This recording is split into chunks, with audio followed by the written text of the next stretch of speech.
এতদিন কোথায় ছিলাম আমি, কেন ভিডিও দেইনি, এমনকি আমার বাচ্চাদের কি হয়েছে সেই সব নিয়েই থাকছে আজকের ভিডিওটা।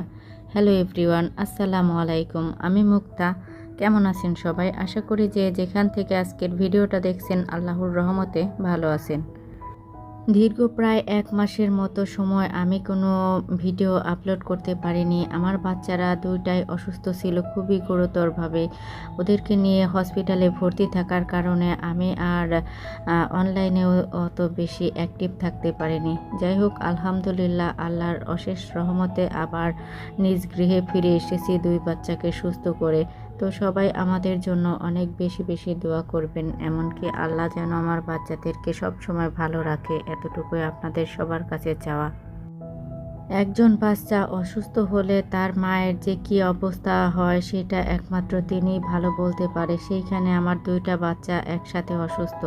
২টা বাচ্চা নিয়ে হসপিটালে ভর্তি থাকা যে কী একটা কষ্টদায়ক দিনগুলো আমার পার করা হয়েছে সেগুলো আপনাদেরকে ভাষায় বলে বোঝানো পারবো না।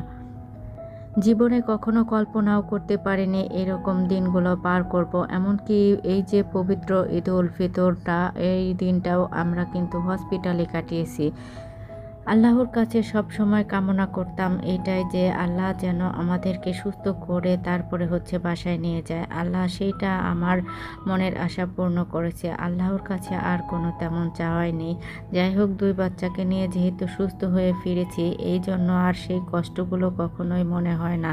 যেহেতু ১টা মাস পরে নিজ গৃহে এসেছি, বাসার কি পরিস্থিতি হতে পারে সেটা আর কি বলবো, মুখে বলে বোঝানোর মতো না। যাই হোক, নিজের মনটাকে শান্ত করে একটু একটু করে বাসার কাজকর্মগুলা করে নিচ্ছিলাম।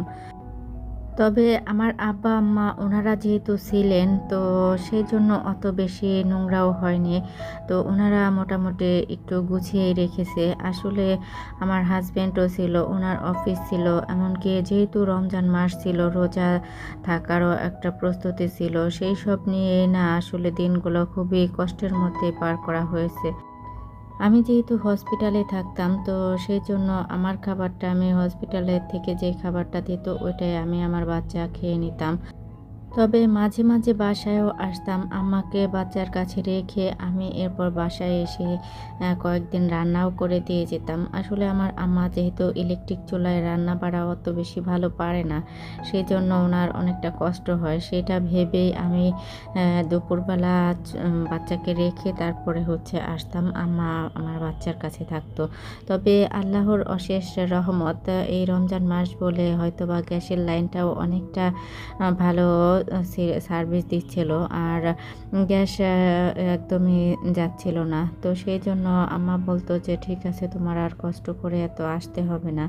তো যাই হোক, আল্লাহ পাকের যখন যেটা রিজিকে যেটা রেখেছে সেটা তো হবেই। তো সেটা ভাবনা চিন্তা করে নিজের মনটাকে সব সময় স্থির রেখে আল্লাহর কাছে সর্বদা শুধু কান্নাকাটি করে বলতাম, আল্লাহ তুমি আমার ২ বাচ্চাকে সুস্থ করে দাও, আমি ওদেরকে নিয়ে যেন আবার আমার বাসাতে ফেরত যেতে পারি। এবার বলে আমার ২ বাচ্চার কি হয়েছিল, ওদের আসলে ১০৪ ডিগ্রি প্লাস জ্বর সবসময় উঠতো, এমনকি আবার চলে যেত, আবার আসতো। এরকমই ৪ থেকে ৫ দিন বাসার মধ্যে ওদেরকে এভাবে রেখেছি, এমনকি অ্যান্টিবায়োটিকও খাওয়াচ্ছিলাম। তবে মাত্রা একটু বেশি দেখে পরবর্তীতে আর বাসায় রাখতে সাহস হয়নি। তো ওদেরকে সরাসরি হসপিটালে নিয়ে যাই, ওখানে অ্যাডমিট করে তারপরে সুস্থ করে এরপর বাসায় নিয়ে আসি। তো ডাক্তারের কাছে যখন ভর্তি করা হয়, ডাক্তার বলেছে ওদের একদম সুস্থ না হওয়ার আগ পর্যন্ত কিন্তু আপনি বাসায় যেতে পারবেন না। একদম সুস্থ করে তারপরে হচ্ছে বাসায় যেতে হবে। তো আমি সেটা মেনেই ওদেরকে একদম সুস্থ করে তারপরে হচ্ছে বাসায় এসেছি। যাই হোক, এর মধ্যে কিন্তু ঈদটাও পার হয়ে গিয়েছে, এমনকি অনেকগুলো ভালো দিন পার করা হয়েছে। তবে আল্লাহর কাছে এই দিনগুলো শুকরিয়া আদায় করে আল্লাহ যখন যাকে যেভাবে রেখেছে সুস্থ সবল রাখুক, এই দোয়া কামনাই করছি। আল্লাহ আমাদের মতো এরকম বিপদ যেন কাউকে না দেয়, আর এত জ্বর যেন কারো নাই বা আসে। যাই হোক, আল্লাহর কাছে সর্বদা এই কামনাই করছি। আল্লাহ এত বড় একটা কষ্টের মধ্য দিয়ে আমাদেরকে দিনগুলো পার করেছে, এরকম কষ্ট যেন কারো না হয়।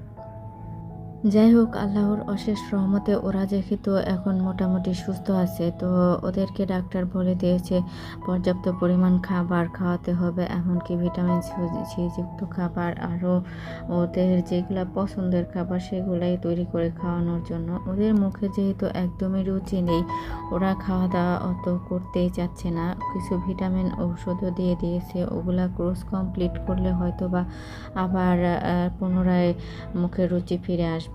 যাই হোক, যতটুকু পারছি আমি আমার সাধ্যমতো ওদেরকে সেবা যত্ন করার। একজন মা তো চায় তার সন্তানকে সর্বদা ভালো রাখতে, এমনকি ভালো বেস্টটাই তাদেরকে খাওয়াতে। তো আমিও আমার দিক থেকে কোনো কমতি রাখছি না। যাই হোক, আল্লাহর অশেষ রহমতে আর সবার দোয়াতে এখন আলহামদুলিল্লাহ ভালো আছি, এমনকি সুস্থ আছি। আমি যেহেতু এরকম একটা বিপদের সম্মুখীন হয়েছি, এটা তো আর ইউটিউব বুঝবে না, তো কিছুই করার নেই। আসলে আমি নিয়ম মেনে যেহেতু কাজগুলা করতে পারিনি, তো সেই জন্য আমার চ্যানেলটা পুরো একদম ডাউন হয়ে গিয়েছে। তো আপু ভাইয়ারা সবাই প্লিজ আমাকে আবার আগের মতো একটু সাপোর্ট করবেন, এমনকি ভালোবাসবেন। আমিও সবাইকে ইনশাল্লাহ আমার সাধ্য এবং সাধ্যমতো সবাইকে সাপোর্ট করার চেষ্টা করব।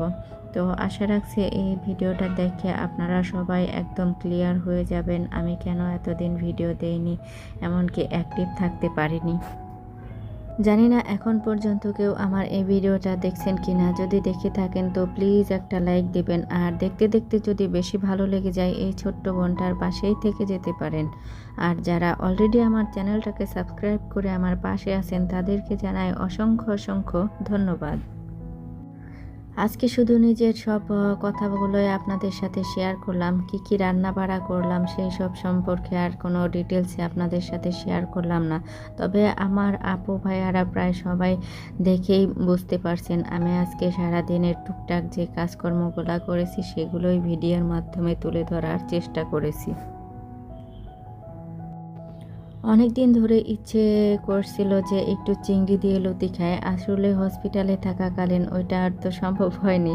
তো বাসায় এসে এরপর হাজব্যান্ডকে বলেছিলাম কিছুটা কচুরলতি নিয়ে এসো, তো চিংড়ি মাছ দিয়ে রান্না করব।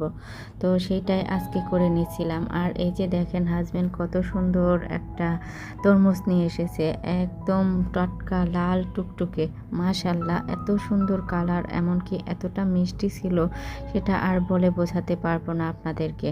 তো এখন তরমুজ খেতে খেতে আপনাদের কাছ থেকে বিদায় নিয়ে নেব। সবাই সুস্থ থাকবেন, ভালো থাকবেন, আর আমাদের জন্য বেশি বেশি দোয়া করবেন। আল্লাহ যেন আমাদেরকে সুস্থ রাখে, ভালো রাখে, এমনকি আপনাদের সাথে সর্বদা এভাবে অ্যাক্টিভ থাকতে পারি। আল্লাহ হাফেজ, আসসালামু আলাইকুম।